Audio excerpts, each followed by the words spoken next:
Hi, this is David Thistle. I'm back. I just want to say that all the other candidates have time on CNN and CNBC and all the different daytime TV shows, and you've seen them run for Senate. You see their little uh, segments in life, and you know their resumes. But I should probably say that I'll post my resume on LinkedIn. It's also posted on the Texas Workforce Commission. However, there's a lot of things that aren't posted on the internet. Everyone knows there's an opioid crisis in America. It's probably one of the biggest epidemics we've ever had in the country. I'm actually a victim or a survivor of the opioid epidemic. Obama didn't make marijuana legal, but he passed out opioids like M&Ms and Skittles at the VA. In a 6-year time frame, 73,000 veterans committed suicide. And I guarantee you a lot of them, like me, were on opioids that were overprescribed when they attempted suicide and actually succeeded. I did attempt suicide once or twice. I'm famous for being the naked samurai. That happened when I was heavily medicated. I share my list with you for my medications from 2012. It's kind of interesting. The VA said they had an eye care program at the time, but I really think it's more like Dua Lipa's song, ID AF. The eye care wasn't really an eye care. I was on 21 total medications. Most were unnecessary. I was misdiagnosed. I've had 5 brain tumors that went misdiagnosed for 20 years for traumatic brain injury and for sinus problems. The fact that everyone says I was I like to do the air quotes again, fake Navy SEAL, that's okay, because I wasn't a Navy SEAL, but I was in SEAL training. And I was stationed at the bomb squad or EOD unit. And I was also stationed at 2 SEAL teams. For a brief time, I was a command criminal investigator at Balboa Naval Hospital as well. I didn't really do much as a guy in the Navy as to what other people would say is a lot. I don't have a long list, a laundry list of everything I did, but I did my share. I retired twice from the Navy at 60% disabled from the Navy. Twice. Not just once, twice. I was awarded the Navy Achievement Medal for developing a physical therapy program for reflex sympathetic dystrophy syndrome that's still used today to help people walk again. It's also called complex regional pain syndrome, or fibromyalgia. So I'm the gentleman that created the physical therapy program for those maladies. There's a website, www.rsds.org. They say they're looking for a cure, that there's no cure to the disease. But the problem, one of the sicknesses in America is everyone wants a McDonald's fix or a instantaneous fix by taking a pill. I think that's Purdue Pharma for you in a nutshell, and why we have an opioid epidemic. America uses about 80% of all the opioids in the entire world, and we only have about 5% of the world's population. That should tell you that our brains aren't thinking right. We feel that a cure to something is always a pill, and not necessarily hard work or just learning to live with something, because we're getting a little older, or we've abused our bodies a little bit more than we've had to through work. In 2012, I was on morphine, hydrocodone, and temazepam. And several times I asked several doctors on my team to get help with my finances. I have 2 letters signed by the doctor saying that I didn't need help with my finances. I would welcome anyone in America to take this med list of 21 medications for at least a week and do third grade math while you're doing it and try to balance a checkbook. I don't think even Einstein could have done it, or Stephen Hawking. It's unfair to think that the veteran problem is because, the veterans' homelessness and the veterans distancing from their families and they're committing suicide is a product of the veteran. It's absolutely fair to put the blame upon the doctors at the VA for not having empathy and accountability and compassion for the veterans. They treat and treat like it's no tomorrow, and then the VA has zero accountability when it comes to veterans ending up evicted, on the street, and not able to care for themselves.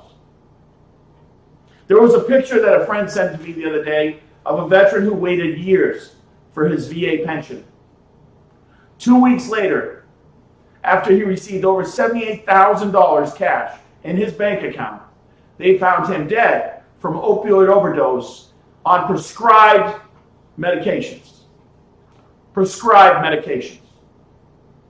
Finally got his pension, $78,000 in back pay, and he's dead 2 weeks later on prescribed medications.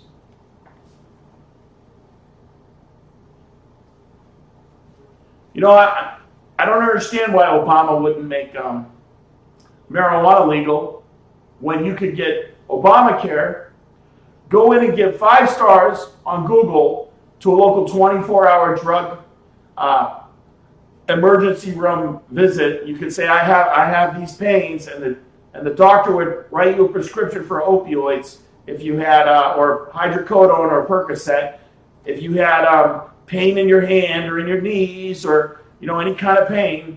If you gave them 5 stars on Google, then you walk next door to the 24-hour pharmacy and you get a month's supply of opioids for free, courtesy of Obamacare. And we wonder why we shouldn't go back to Obamacare. Come on, people. It's a no-brainer. It's a no-brainer. We keep readdressing issues for the presidency that aren't even problems of the presidency. It's not even an issue for the presidency. All these women and all these women's rights are always, women's rights. What do you think of the women's right to choose? Listen, I was 3 years old in 1973 when Roe versus Wade was finished. It's done. It's a done deal. The president has nothing to do with Roe versus Wade now. He cannot overturn the Supreme Court's decision. That's not his job or her job. The president's job is basically to be a police officer and enforce the laws and keep America safe. That's it. That's all they do. We need to readdress all of the issues on the ballot. We need to look at things and say, listen, what is the president responsible for? Who makes the laws? Who enforces the laws? And then who makes sure that those laws are legal and in place? Those are the 3 branches of government, people. The problem that happened was when Obama got in office, he went haywire. I got to make a presidential declaration on this. Emergency powers. Those are only supposed to be used in an emergency. Same with Donald Trump. Executive privilege and executive powers of the president are only supposed to be used in an emergency. It's an amazing thing right now that we have 2 emergencies going on simultaneously in America. We have the opioid epidemic, we have the problems on the border.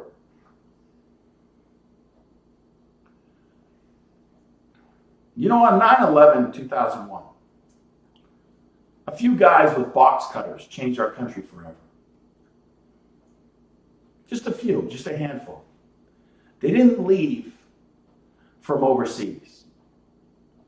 They left from Boston Logan International Airport on planes that would be driven in to buildings in New York and the Pentagon.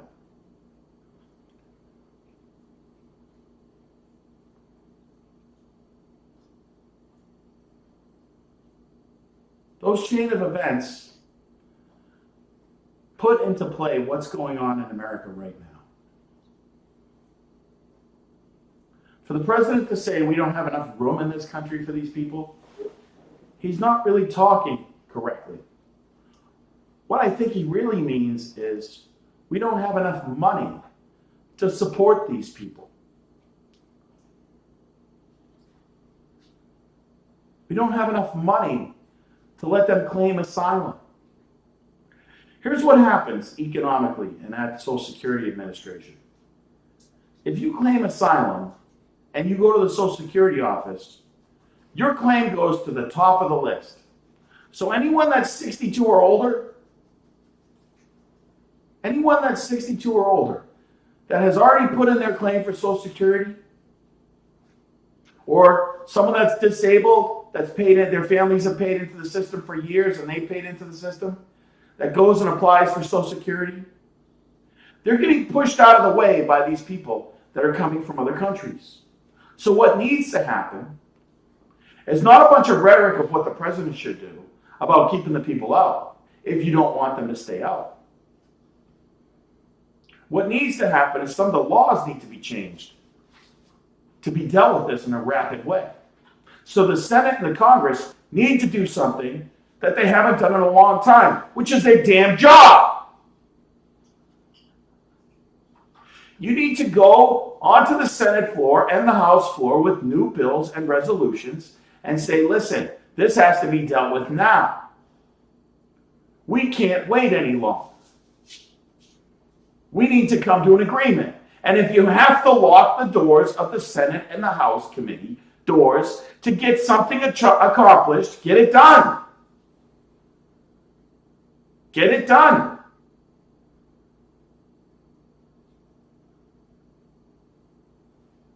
Fix the system at Social Security so that these people don't go to the front of the line. Fix the system at public health so that people will be having physicals before they enter the country and get blood work. And have the people that are already here go and register locally or be charged criminally for what they're doing. We have already had Ebola in Texas. There's measles, mumps, rubella, tuberculosis, all that stuff can come right back. H3N2, everything can come back. Those people can bring that right up, right across the border, and it can go all the way up into Canada. They don't have to stop once they're here.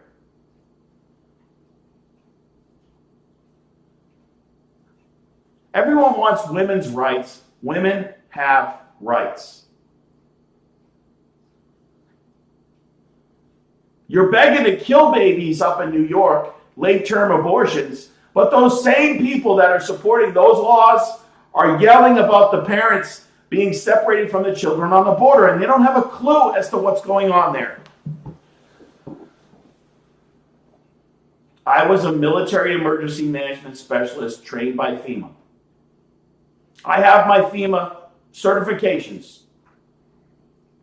Just like the firefighters have their FEMA certifications, I have military emergency management specialist training with FEMA for the hurricanes. And even in the hurricanes, the men and women and children would be separated from each other.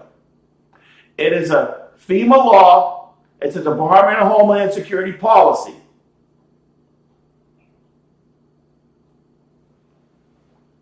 It's to keep people safe, folks, not to destroy families. The families that are being destroyed in America are being destroyed in America by the opioids.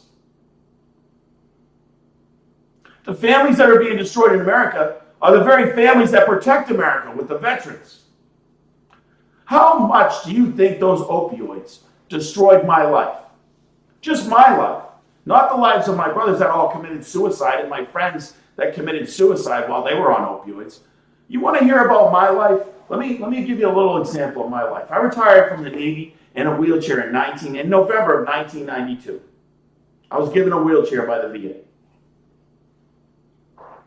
I was told to stay off my leg to prevent further injury. I was also passed out opioids. I had so many opioids, I was flushing them down the toilet. I had so many. It was crazy. And when I went to the VA to get my pay, or the Navy, you know what they said to me? Don't worry, everything's retroactive.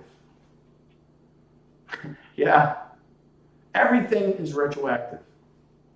For months, not 30 days, months, almost 2 years. Don't worry, everything's retroactive. Well, I'm going to tell you what's not retroactive, folks. Diapers, formula, rent, food for your kids, telephone bills, electric bills, car payments, insurance, gasoline, clothing. That kind of thing is not retroactive. Do I need to keep going? When your kid is sitting in front of your refrigerator crying because he's hungry,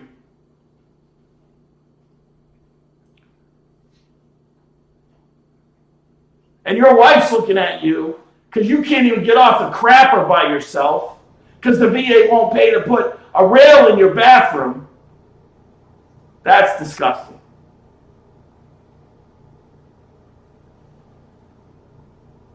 Fill this paperwork out. Fill that paperwork out. Keep your paperwork in order. Oh, but when you get evicted, don't worry about it. You don't have any of that paperwork. When you show up in Texas, oh, we'll pay for your unpaid medical bills that we screwed up in New York, Mr. Thistle, but you got to get copies of your medical record and send them to D.C. And when I go into the VA hospital in Houston, they fail to give me my medical records. They say, not just no. The woman says to me, she bobs her head. I'm not doing that. Not just no, but hell no, Mr. Thistle. That is too much work. There was no one else in that office. The only other person in that office was the other gentleman sitting at the desk, that woman, and the police officer that was escorting me because I have a red flag. A red flag because I'm retired, extremely dangerous. Just like Bruce Willis in this silly movie. Retired, extremely dangerous. Every veteran is retired, extremely dangerous nowadays. We're not just guys that are saying, this shit's unacceptable. You know, I have this emergency kit that I have for the VA. I made it up the other day. This is a VA, I don't give an F emergency kit. But I'm going to change it right in front of you because I want my fellow veterans to understand what we need to do nowadays. Okay? I figured it out. I'm kind of done being like one of those angry vets that's always pissed off, even though I have the right to be. I'm kind of done with that. I'm kind of done being that guy that was on opioids for so long that he doesn't even remember half his life. And, oh, by the way, my credit's so screwed up, I couldn't get a loan on a used tricycle. Here, I got some wipes to clean my butt up after the VA puts their shaft up inside me. And because I believe in safe sex, I bought the VA some condoms before they screw me. And here's some gel so it goes in smooth. It doesn't hurt so bad when they bend me over to screw me over. And here's the hemorrhoid cream for after I wipe up after the VA screws me. And then here's the tip of the iceberg. There's the Halls, the lemon drop ones. These are the ones that have the little honey in them. So I don't have the taste in my mouth anymore, the bad taste after they screw me every time they mess up my pay.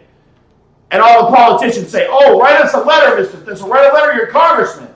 The congressmen and the senators can't do a damn thing about the VA. The only one that can is the President of the United States, and he's a goddamn draft dodger like everyone else.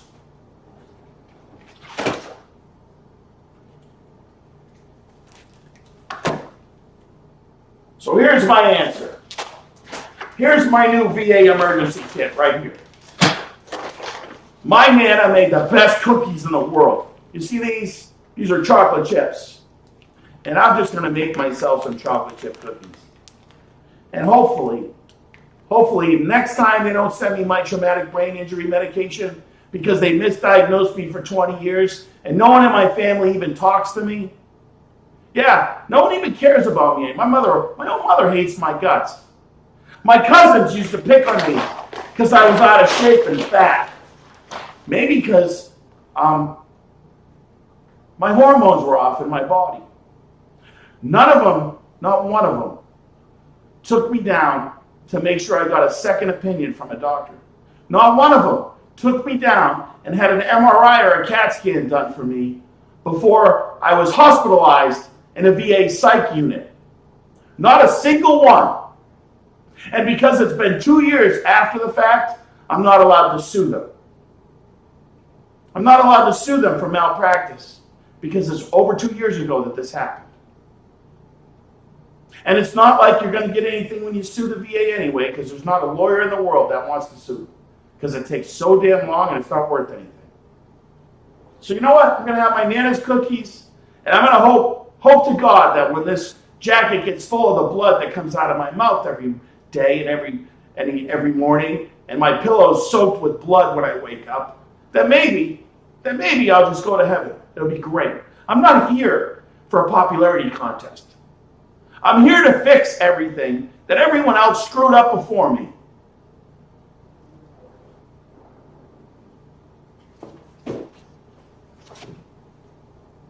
You know, this is the other thing I'm going to put in my emergency VA bag. It's my nice men's Bible. Because, you know, the only thing I can do is extend the grace of forgiveness that I didn't deserve to the people that screwed me. I can't hold that resentment in my heart, because if I do, it's just going to make it worse.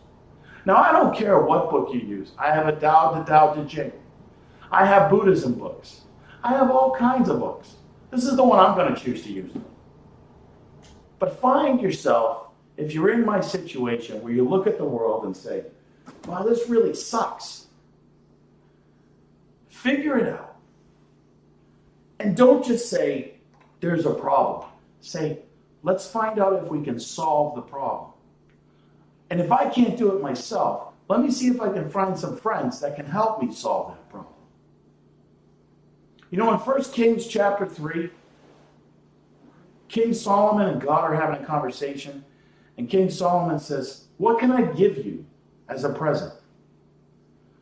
And King Solomon says, you can give me wisdom. I'd like to have wisdom. You know, he didn't ask for long health. He didn't ask for riches.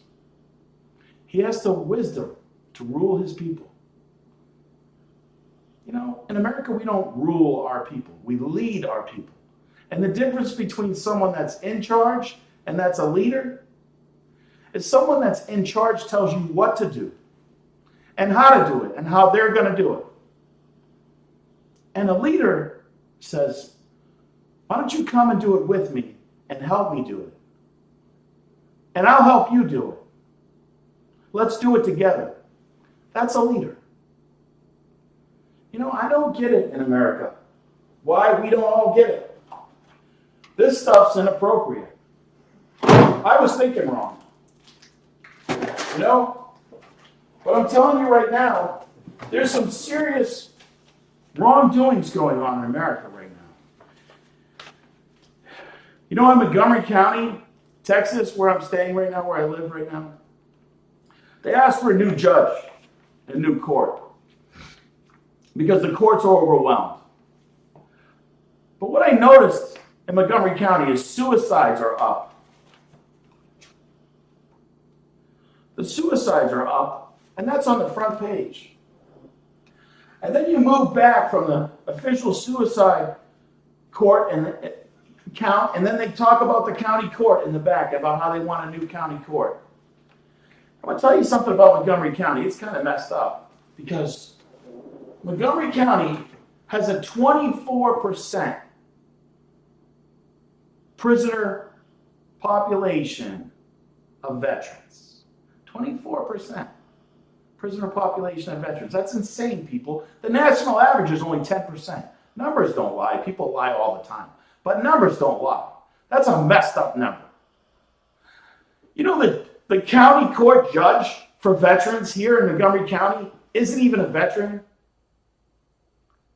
You know, she wouldn't even know what we're talking about if we told her anything about how to fold underwear. She wouldn't even get it. She never even went to boot camp. How the hell can she represent veterans when she can't even speak their language? I guarantee you, if I looked at those veterans, if I looked at their medical records, if they're dealing with the Houston VA, because this place is a freaking nightmare. A nightmare. And the president's not doing a damn thing about it because the same guy's in charge down there that was in charge under Obama. This guy doesn't even know what the hell he's doing. I've never seen a VA worse in my life. It's a nightmare down there.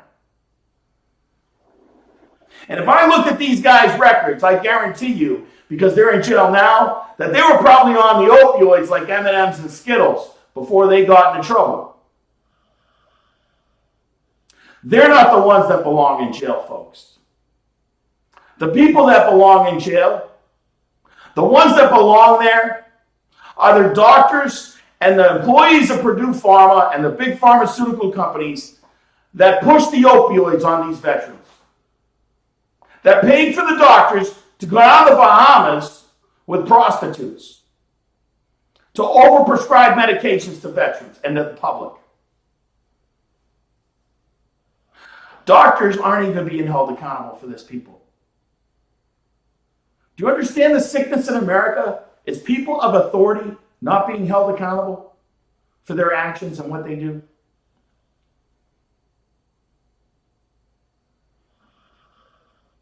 I don't need things that are just being done legal.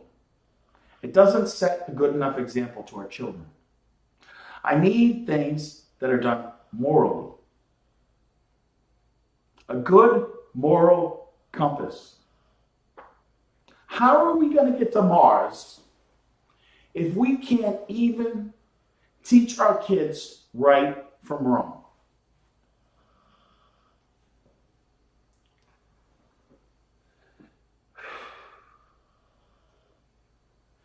We have people on our border right now trying to get into our country illegally.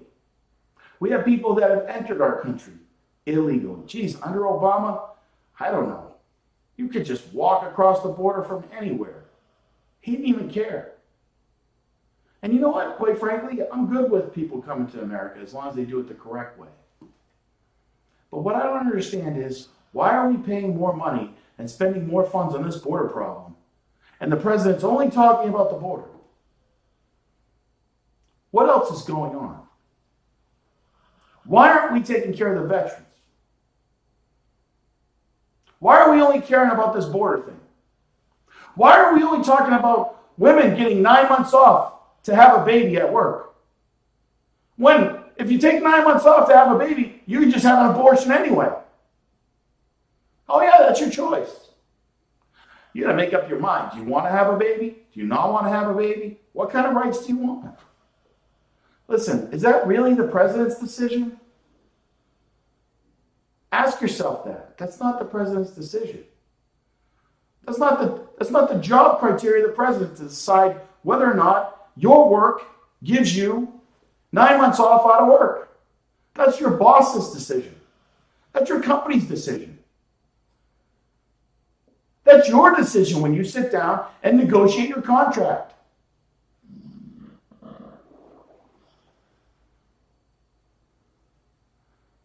The president's job is pretty clear.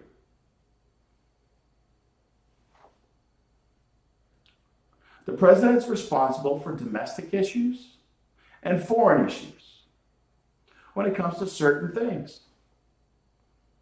The Congress and the Senate are supposed to make the laws. The executive branch is supposed to enforce the laws. And the judicial branch is supposed to judge the laws to see if they're legal according to the Constitution of the United States. as they're enforced. The president does not overturn Roe versus Wade that was decided by the Supreme Court in 1973. Gay marriage is already approved. The issues of the day are simple. We have a crisis with drugs and opioids in America that has to be dealt with. 211 people a day are dying of opioid overdoses. 50 of those overdoses a day are prescribed medications.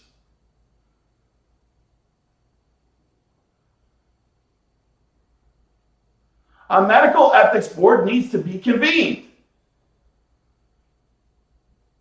$800 million does not need to be spent on a primary election when we need that money for other things like school supplies, rehab facilities, drug interdictions, you name it. Geez, Nashua, New Hampshire is buying SWAT vehicles when what they should be doing is paying for counselors and buying police officers cameras.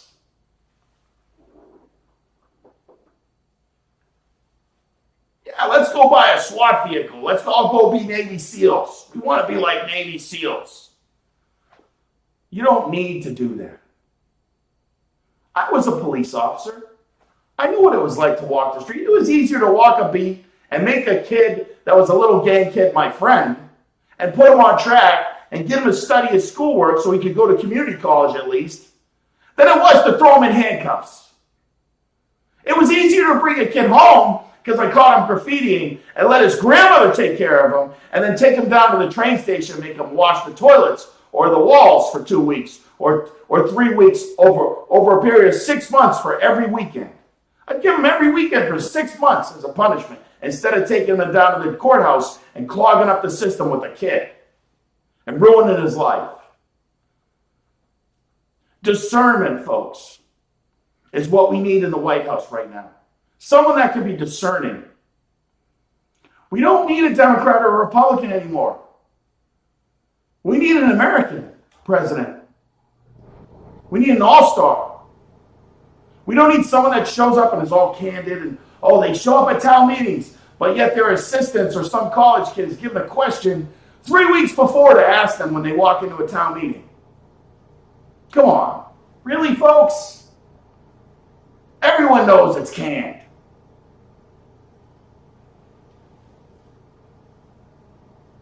The issues are simple. The issues are simple. The money's being spent ridiculously.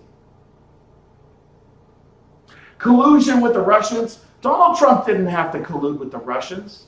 The GOP threw me in jail so fast you didn't even know what hit you. They made sure I couldn't leave New York afterwards either, and they attacked my family.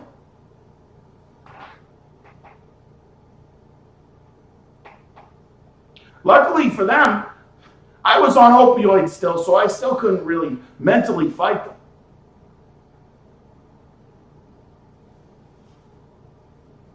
I was a cop for a while, and I sat at the counter of a Dunkin' Donuts growing up as a kid. My mom worked her ass off there. She worked her butt off at the counter of a Dunkin' Donuts. A single mom of 5 kids. I think I heard every cop story known to man. But I also sat at Harvard University and got to listen to lectures. I was fortunate to do that as a little kid. And I went to museums and things like that with my dad on the weekends because my parents were divorced. My parents were divorced and lived a few houses away from each other. How many people do that? That's like Washington, D.C. right now. Donald Trump and Nancy Pelosi are acting like divorcee parents. And the little kid is America. It's the American citizens, and they're sick. Meanwhile, he wants to bring his friend over to sleep over, and man, the other parents aren't even going to have that. No, that's not happening. Those parents, they're always fighting. They're always weird. That little kid, he's going to end up being messed up. We can't have that. That kid's, he doesn't come from a good home. Look at those people fighting like fools. Man, can you imagine that? Where did civility go in America? Where did our nobility go? You know, they say that one of the biggest problems in America right now for the military is obesity. They say, you know, we can't get kids into the military because they're obese. Now, I'll show you a couple pictures. You know, this is a picture of me when I was in the military before I broke my back. You know, this is just a telltale symbol. This is the before I broke my back and retired from the Navy in a wheelchair, basically. Okay? Now, that was 1991, by the way. This is me in 2012, after I lost 135 pounds. By the way, that's my little helper monkey, Winston. Okay? And this is me last year. All right? 2012 and last year. I think through the Presidential Fitness Program, we can get America back in shape again. I think I've got enough friends that I went to SEAL training with that know how to work out and know how to teach people how to do CrossFit. So you don't have to do CrossFit when you're in grade school and stuff like that. But man, wouldn't it be fun if you had a Zumba class in like 4th grade? Come on, those little kids will be going crazy, right? That'd be so much fun. I'd even show up.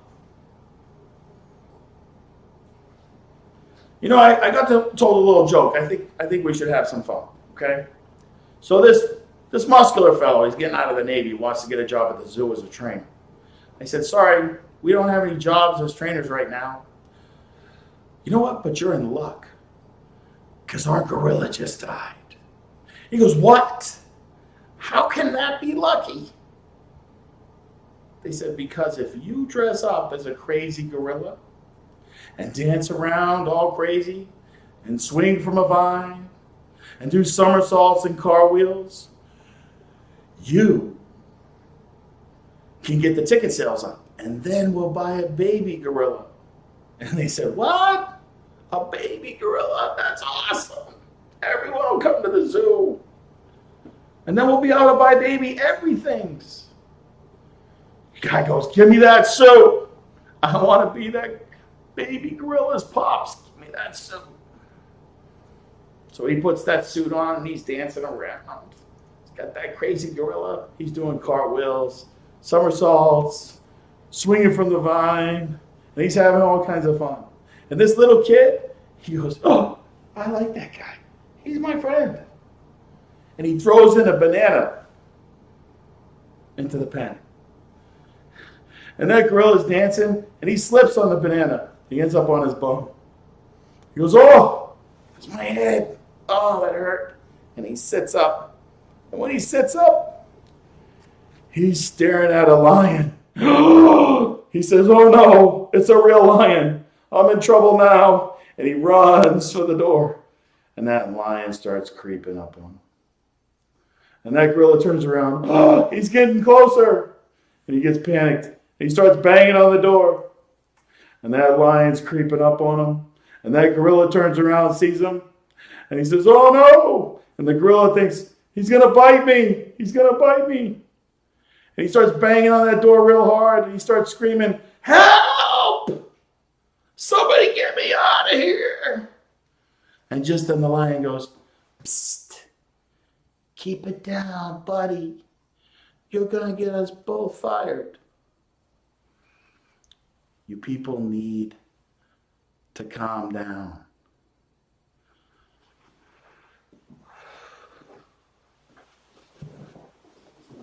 The Senate and the Congress make the laws. Make some legal adjustments to the laws. The president has executive powers. He can make some legal adjustments to the laws temporarily until the Congress and the Senate can ratify them. It's simple, people.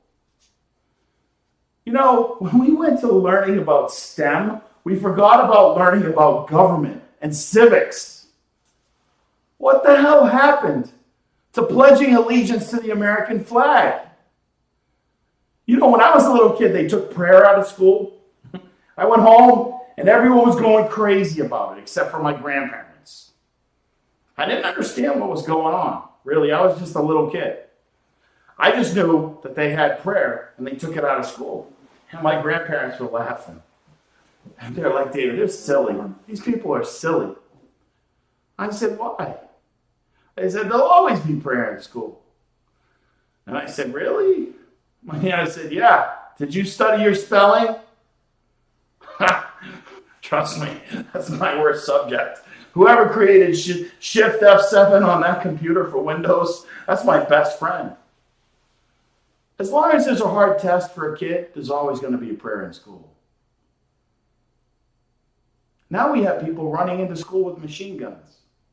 And you people are more concerned about fighting for gay rights and Roe versus Wade.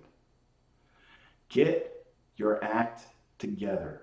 We need to prioritize the issues.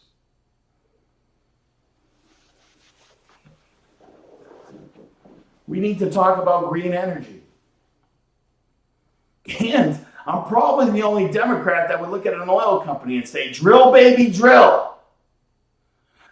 Because Elon Musk is not lifting off with lithium batteries yet. And I guarantee you, there is no coat hanger going up the ass end of a rocket ship with a California admission sticker on the window.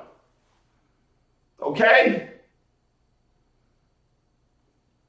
But we need that oil for the military and for the NASA programs and for the rockets. And if we move for our cars from carbon emission to electric and we have a hurricane again, you're not going to have issues like they had in Houston when they said, oh, we don't have any gasoline, sorry. And everyone basically had to walk everywhere. Or they were grounded. We need to get electric ambulances. Elon Musk is making a freaking 18-wheeler that's electric. Why don't we take one of those batteries and stick it in a few ambulances around town? That way, if we run out of gas because of a natural disaster and emergency, we have a couple electric ambulances. Wow, that would be a concept. Wow. I don't know about that. Maybe we should buy a few Tesla SUVs and put some police lights on them. Oh, that's another concept. Jeez. We didn't even have gas during the hurricanes, but we could have had Teslas running around just transporting doctors and nurses back and forth to the hospitals in case they needed to get back and forth to work. Wow, that's another concept. Jeez, I wonder who thought of that. That's amazing. It's not about going green 100% right now, folks. It's about a slow transition. I mean, you can't do it overnight. It would kill the economy. How many people make Ford pickup trucks? Come on, let's think about it. And there's no Ford pickup truck right now with a battery in its ass end. I'd buy it right now if it did. Okay? The best vehicle right now, probably, that we could buy is a BMW i8 if you could actually fit in the damn thing. Or get inside the doors. It gets 83 miles to the gallon. And it's got 2 engines. Ford should take a Ford Ranger pickup truck and a BMW i8, and BMW and Ford should get together and marry those 2 babies. Those vehicles just running around the cities and towns picking up trash would be fantastic.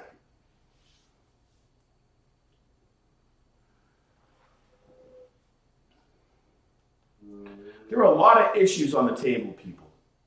But the foundation of the American values is to pass on a country to our children better than we received it ourselves, with all their freedoms and liberties intact. Ask yourself, if you're going to do that for your kids, are you going to pass on a nation to your children better than the one you received it from your parents, with all its freedoms and liberties intact? Whose vision are you going to leave to your children and my children and the next generation?